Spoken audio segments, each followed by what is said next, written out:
সংক্ষিপ্ত মহাভারত কথা উদ্যোগ পর্ব বিদুর নীতির চতুর্থ অধ্যায়। বিদুর ধৃতরাষ্ট্রকে বললেন, এই বিষয়ে দত্তাত্রেয় এবং সাধ্য দেবতাদের কথোপকথন রূপ প্রাচীন ইতিহাসের উদাহরণ দেওয়া হয়।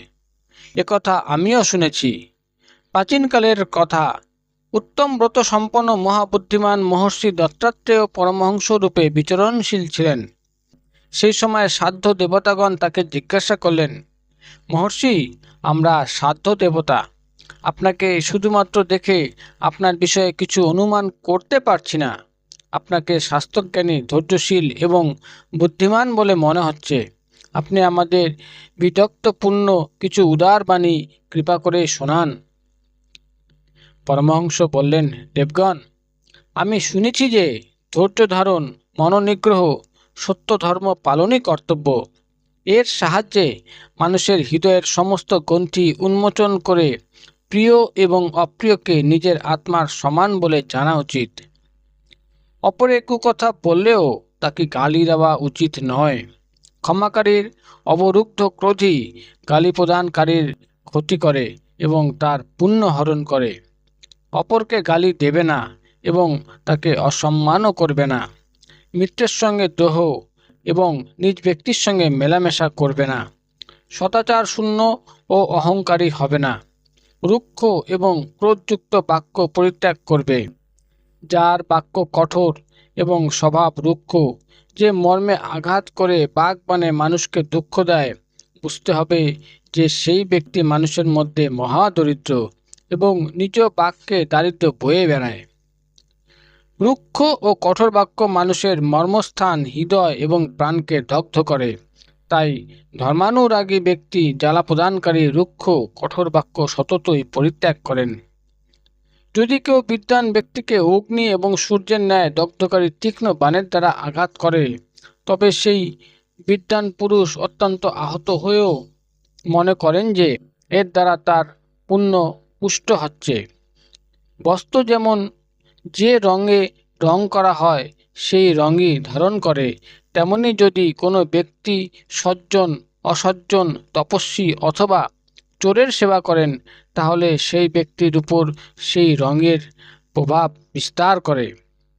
যে ব্যক্তি কারো প্রতি খারাপ বাক্য বলেন না, অন্যকেও বলান না, মার খেয়েও পরিবর্তে নিজে মারেন না এবং অপরকেও দিয়েও মার দেওয়ান না, দেবতারাও তার আগমনের অপেক্ষায় থাকেন। কথা বলার চেয়ে না বলাই উত্তম বলা হয়, কিন্তু সত্য কথার অন্য বিশেষত্ব আছে। মৌন থাকার চেয়ে তাতে দুগুণ লাভ হয়।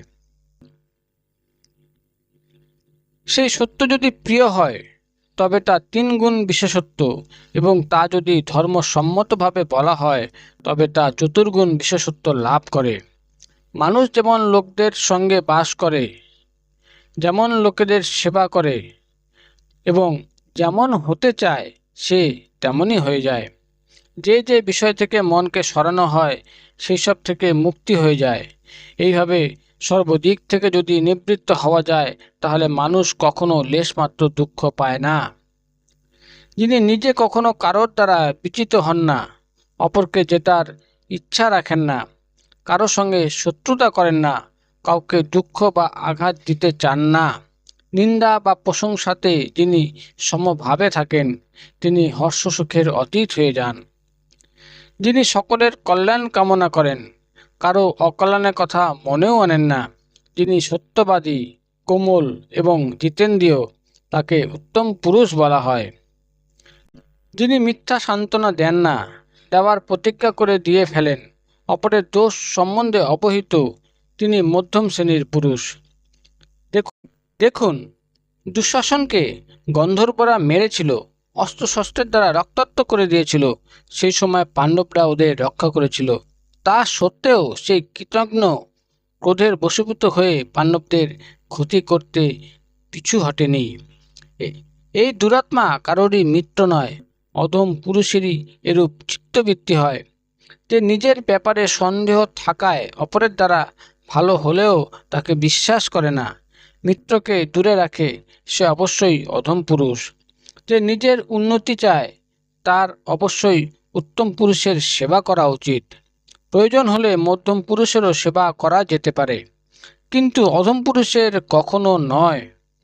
মানুষ দুষ্ট পুরুষের বলের দ্বারা, নিরন্তর চেষ্টার দ্বারা, বুদ্ধির দ্বারা এবং পুরুষার্থর দ্বারা যতই অর্থ লাভ করুন, কিন্তু এগুলির দ্বারা উত্তম কুলীন ব্যক্তির সম্মান এবং সদাচার কখনো লাভ করতে পারেন না।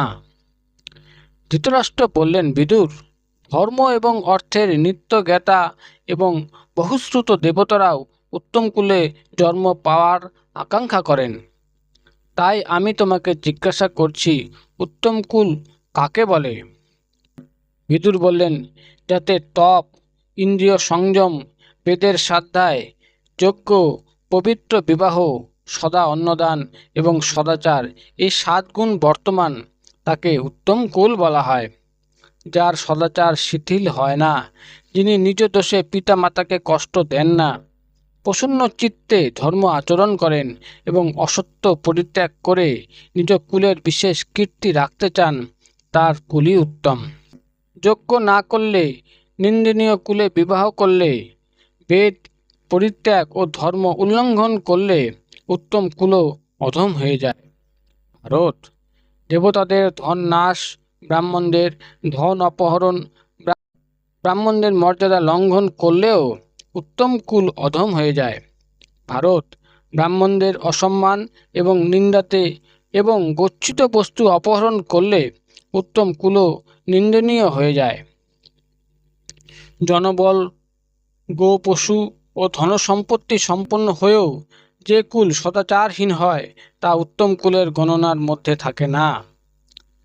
অল্প সম্পদ বিশিষ্ট কুলও যদি সদাচার সম্পন্ন হয়, তাহলে তাকে ভালো কুলের মধ্যে গণনা করা হয় এবং তা মহাযশ প্রাপ্ত করে। যত্নপূর্বক সদাচার রক্ষা করা উচিত। ধন তো আসে এবং যায়। ধন ক্ষীণ হলেও সদাচারী মানুষকে ক্ষীণ বলে মনে করা হয় না, কিন্তু যে ব্যক্তি সদাচার ভ্রষ্ট হয়েছে তাকে নষ্ট বলে মনে করা উচিত। যে কুল সদাচারহীন, তা যতই ধনসম্পদ সম্পন্ন হোক, উন্নতি করতে পারে না। আমাদের কুলে যেন কেউ শত্রুতাকারী না থাকে, অন্যের ধন অপহরণকারী রাজা বা মন্ত্রী না থাকে এবং মিত্রদ্রোহী কপট মিথ্যাবাদী না থাকে। এরূপ পিতামাতা এবং দেবতা অতিথির আহারের পূর্বে কেউ যেন আহারও না করে।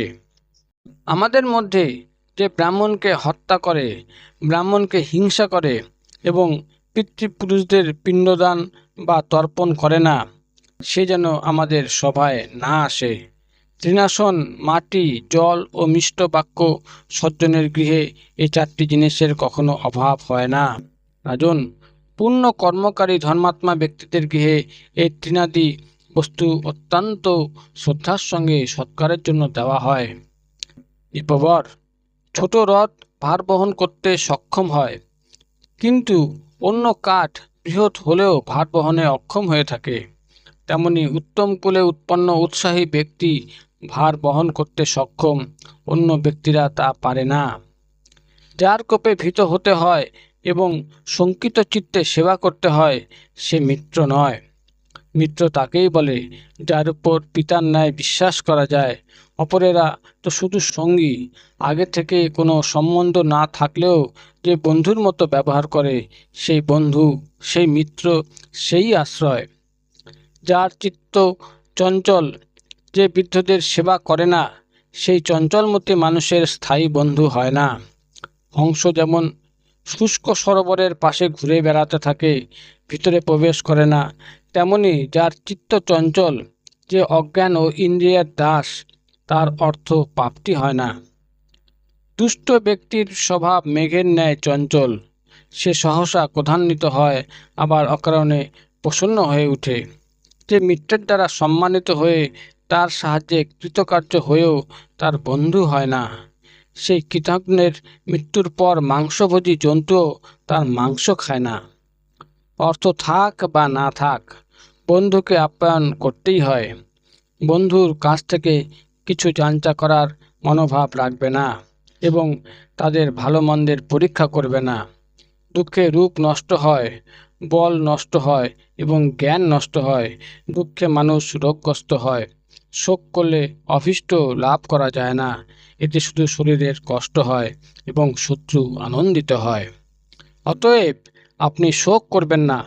মানুষ বারংবার মরে এবং জন্ম নেয়, বারবার ক্ষতিগ্রস্ত হয় এবং লাভ করে।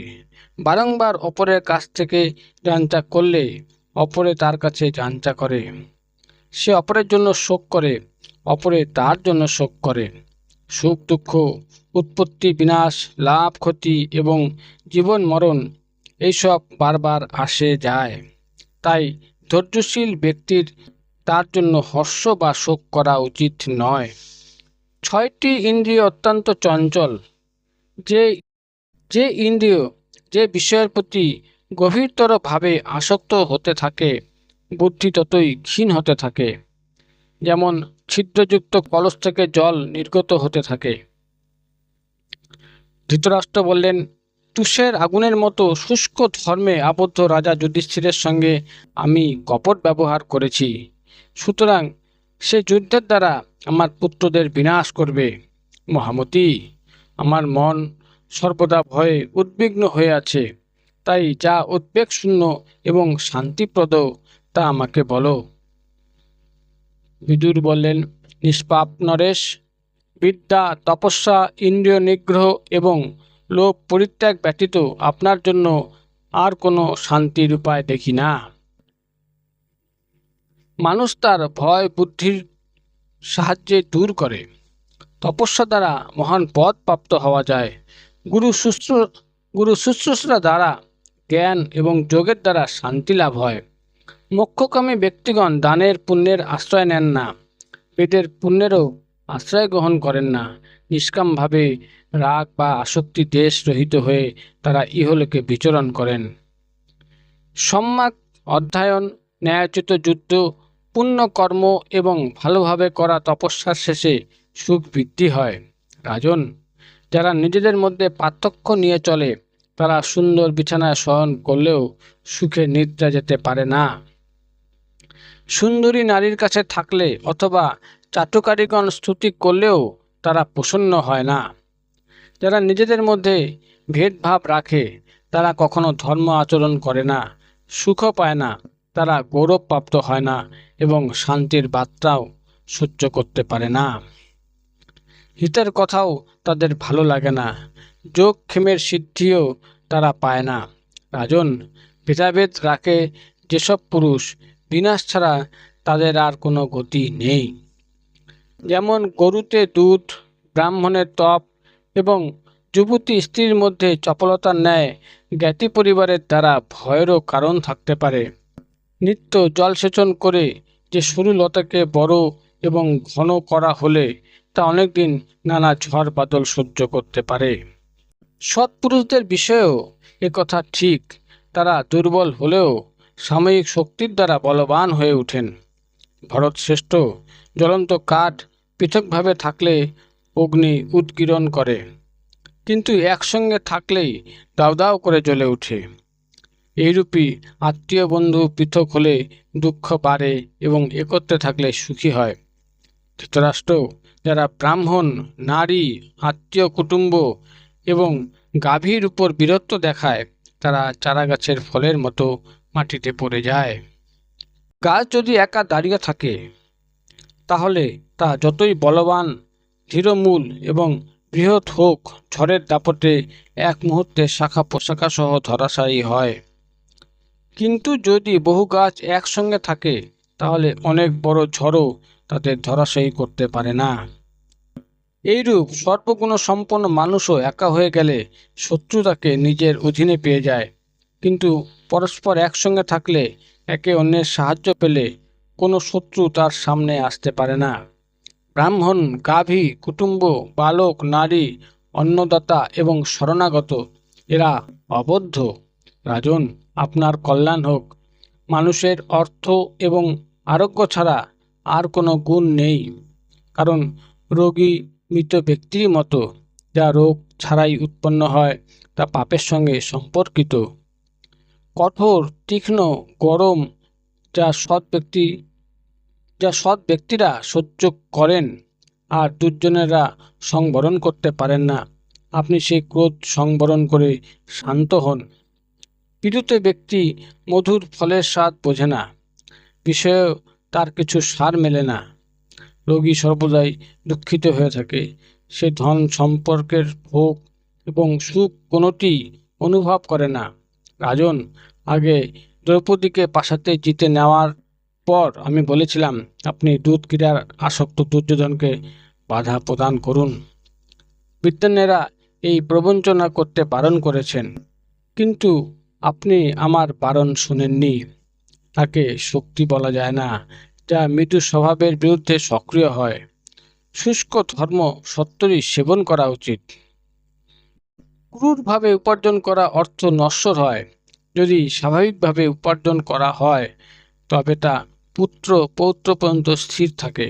রাজন, আপনার পুত্র পাণ্ডবদের রক্ষা করুক, আর পাণ্ডবপুত্রগণ আপনার পুত্রদের রক্ষা করবে। সকল কৌরব একে অপরের শত্রুকে শত্রু এবং মিত্রকে মিত্র বলে জানবে।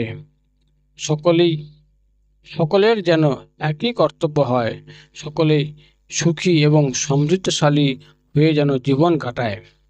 আজমির কুলনন্দন, আপনি এখন কৌরবদের আধার স্তম্ভ। কুরুবংশ আপনারই অধীন। তা তো কুন্তীর পুত্ররা এখনও অল্পবয়স্ক এবং বনবাসে বহু কষ্ট পেয়েছে। এখন আপনি আপনার যশ রক্ষা করে পাণ্ডবদের পালন করুন। পুরোরাজ, পাণ্ডবদের সঙ্গে সন্ধি করে নিন, যাতে শত্রুরা আপনার ছিদ্র অন্বেষণ করতে না পারে। হে নরেশ, পাণ্ডবরা সত্যের উপর দাঁড়িয়ে আছে, এখন আপনি দুর্যোধনকে শাসন করুন।